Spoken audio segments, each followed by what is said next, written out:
ગુજરાતના પ્રસિદ્ધ યાત્રાધામ ખાતે આજરોજ પ્રધાનમંત્રી આવાસ યોજના અંતર્ગત ગુજરાતના વિવિધ શહેરોમાં પ્રધાનમંત્રી શ્રી નરેન્દ્રભાઈ મોદીની વર્ચ્યુઅલ અને મુખ્યમંત્રી શ્રી ભૂપેન્દ્રભાઈ પટેલની ઉપસ્થિતિમાં આવાસ લોકાર્પણ કાર્યક્રમ યોજાશે,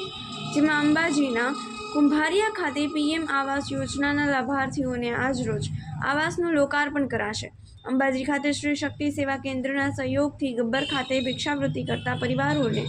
પીએમ આવાસ યોજના અંતર્ગત આવાસ મળી રહે તે માટે પ્રયાસો હાથ ધરાયા હતા, જે અંતર્ગત તૈયાર થયેલ મકાનોના આજરોજ લાભાર્થીઓને ફાળવશે।